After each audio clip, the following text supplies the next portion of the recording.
एक ओर धधकती हुई आग और दूसरी ओर चारों तरफ बिछाया गया मौत का जाल।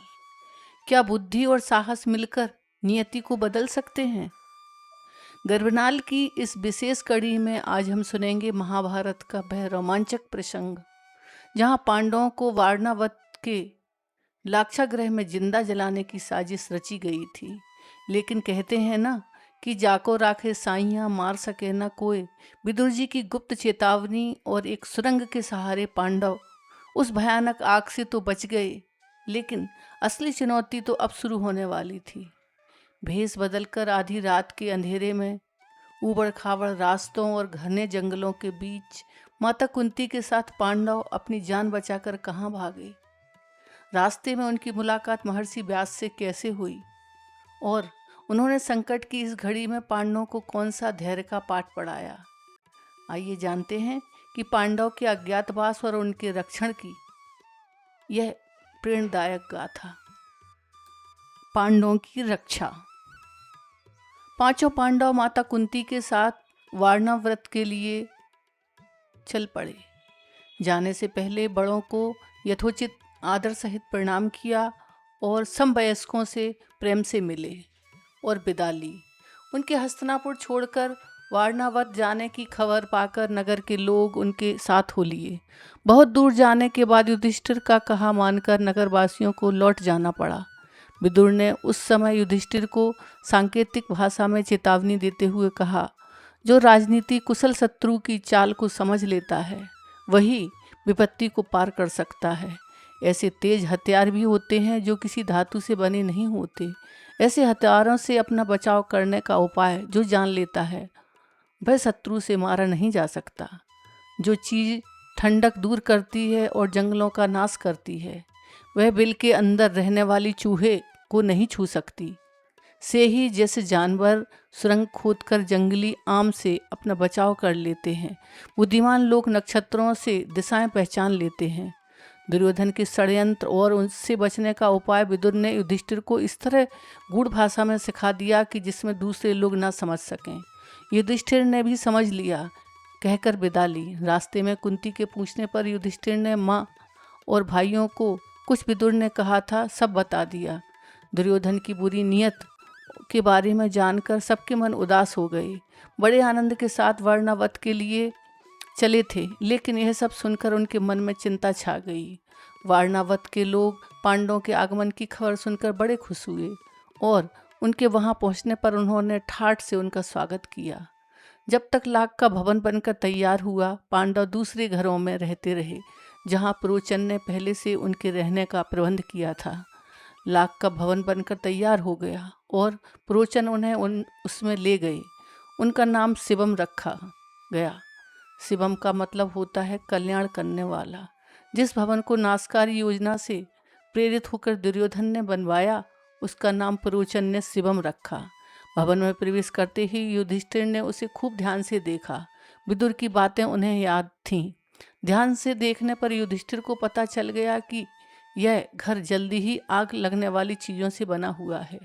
युधिष्ठिर ने भीम को भी यह भेद बता दिया, पर साथ ही उसे सावधान करते हुए कहा, यद्यपि हमें साफ मालूम हो गया है कि यह स्थान खतरनाक है तो हमें विचलित ना होना चाहिए।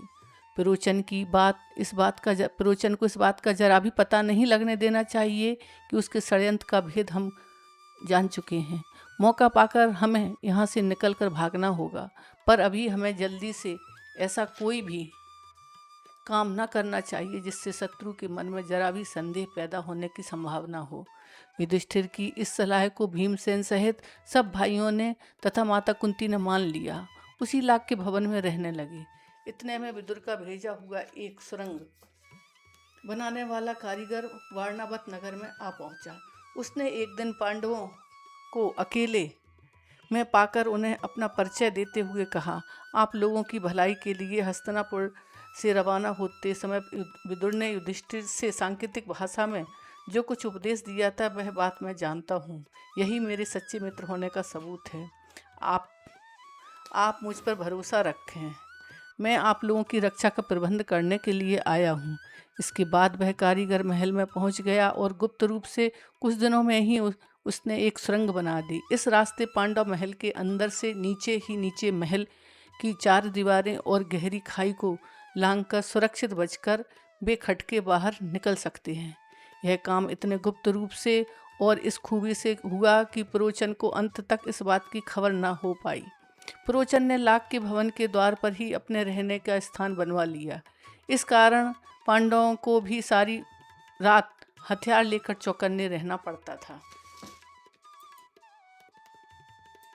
कभी कभी वे शिकार खेलने के बहाने आसपास के जंगलों में घूम फिर आते और वन के रास्तों को अच्छी तरह देख लेते। इस तरह पड़ोस के प्रदेश और जंगली रास्तों का उन्होंने खासा परिचय प्राप्त कर लिया।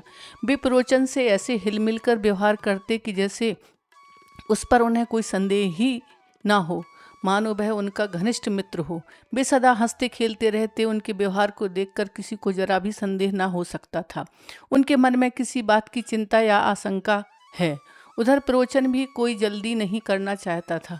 उसने सोचा कि ऐसे अवसर पर इस ढंग से भवन को आग लगाई जाए कि कोई उसे दोषी न ठहरा सके। दोनों ही पक्ष अपने अपने दांव खेल रहे थे। इसी तरह कोई 1 बरस बीत गया। एक दिन पुरोचन ने सोचा कि अब पांडवों का काम तमाम करने का समय आ गया। समझदार युधिष्ठिर उसे रंग ढंग से ताड़ गए कि वह अब क्या सोच रहा है। उन्होंने भी अपने भाइयों से कहा, पुरोचन अब हमें मारने का निश्चय कर चुका है। मालूम होता है यही समय है कि हमें भी अब यहाँ से भाग निकलना चाहिए। युधिष्ठिर की सलाह से माता कुंती ने उसी रात को एक बड़े भोज का प्रबंध किया। नगर के सभी लोगों को भोजन कराया गया। बड़ी धूमधाम रही, मानो कोई बड़ा उत्सव हो। खूब खा पीकर भवन के सारे कर्मचारी गहरी नींद सो गए। नौकर चाकर शराब के नशे में चूर थे। पुरोचन भी सो गया। आधी रात के समय भीमसेन ने भवन में कई जगह आग लगा दी और फिर 5 भाई माता कुंती के साथ सुरंग के रास्ते अंधेरे में रास्ता टटोलते टटोलते बाहर निकल आए। भवन से बाहर निकलते ही आग से सारे भवन को अपनी लपटों में ले लिया। पुरोचन के रहने के मकान में भी आग लग गई। आग देखकर सारे नगर के लोग वहां इकट्ठे हो गए और पांडवों के भवन को भयंकर आग की भेंट होते देखकर हाहाकार मचाने लगे। कौरवों के अत्याचार से जनता क्षुब्ध हो उठी और तरह तरह से कौरवों की निंदा करने लगी। पांडवों को मारने के लिए पापी दुर्योधन और उसके साथी कैसे षड्यंत्र रच रहे हैं, कैसी चालें चल रहे हैं, यह सोचकर लोग क्रोध में अनाप शनाप बकने लगे, हाय तौबा मचाने लगे और उनके देखते देखते सारा भवन जलकर राख हो गया। पुरोचन का मकान और स्वयं पुरोचन भी आग की भेंट हो गया।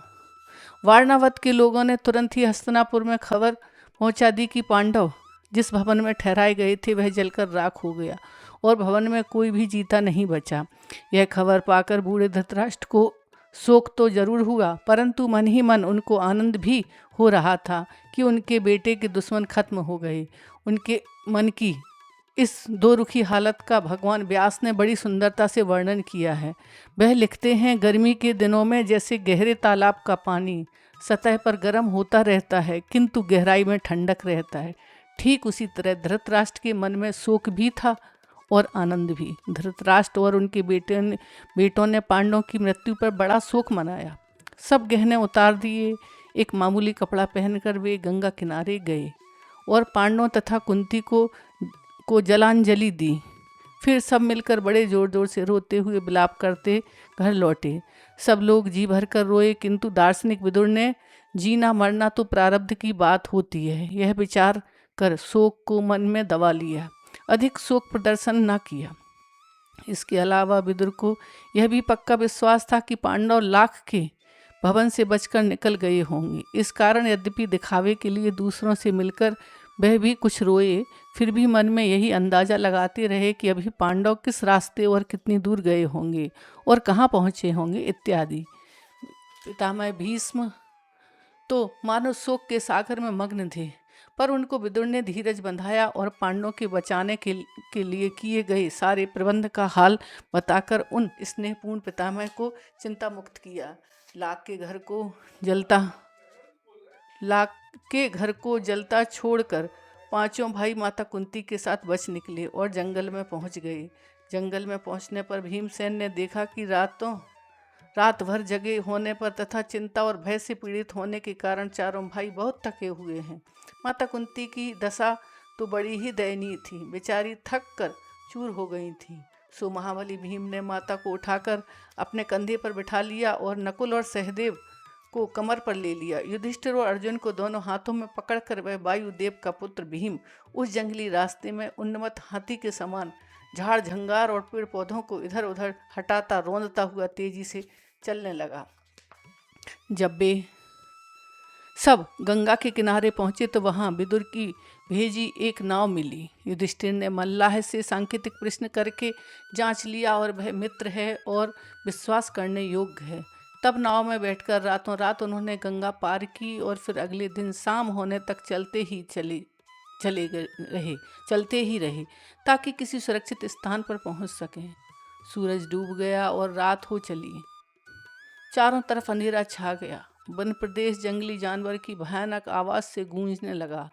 कुंती और पांडव एक तो थकावट के मारे चूर हो रहे थे, ऊपर से प्यास और नींद में उन्हें सताने लगी। चक्कर सा आने लगा। एक पग भी आगे बढ़ता असंभव हो रहा था। भीम के सिवाय और सब भाई वहीं जमीन पर बैठ गए। कुंती से तो बैठा भी नहीं गया। दीन भाव से बोली, मैं तो प्यास से मरी जा रही हूँ, अब मुझे बिल्कुल नहीं चला जाता। धृतराष्ट्र के बेटे चाहें तो भले ही मुझे यहाँ से उठा ले जाएं, मैं तो यहीं पड़ी रहूँगी। यह कहकर कुंती वहीं जमीन पर गिरकर बेहोश हो गई। माता और भाइयों का यह हाल देखकर क्षोभ के मारे भीमसेन का हृदय गर्म हो उठा। वह उस भयानक जंगल में बेधड़क घुस पड़ा और इधर उधर घूम घाम कर उसको एक जलाशय का पता लगा लिया। उसने कमल के पत्तों के दोने में पानी भर लिया और अपना दुपट्टा भिगोकर उसमें भी पानी लाकर माता व भाइयों की प्यास बुझाई। पानी पीकर चारों भाई और माता कुंती ऐसे सोए कि उन्हें अपनी सुध बुध तक न रही। अकेला भीमसेन मन ही मन कुछ सोचता हुआ चिंतित भाव से बैठा रहा। उसके निर्दोष मन में यह विचार उठा, देखो इस जंगल में कितने ही पेड़ पौधे हैं, वे सब एक दूसरे की रक्षा करते हुए अब कितने मजे से लहलहा रहे हैं। जब पेड़ पौधे तक हिल मिलकर प्रेम के साथ रहते हैं तो दुरात्मा धृतराष्ट्र और दुर्योधन मनुष्य होकर हमसे इतना बैरभाव क्यों रखते हैं।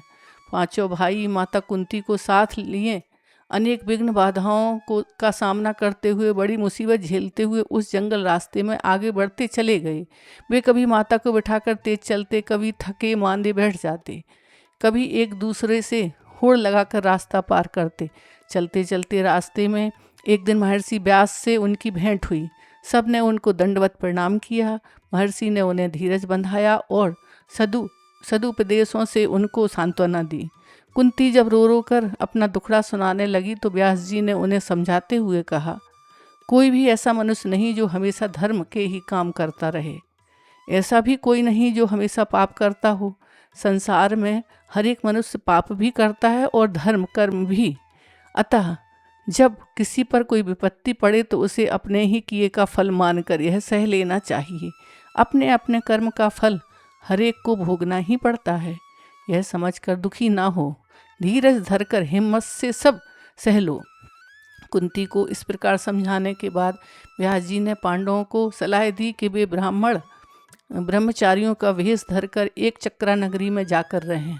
उनकी सलाह के अनुसार पांडवों ने मृगचर्म, बलकल आदि धारण कर लिए और ब्राह्मणों के वेश में एका चक्रा नगरी जाकर एक ब्राह्मण के घर में रहने लगे।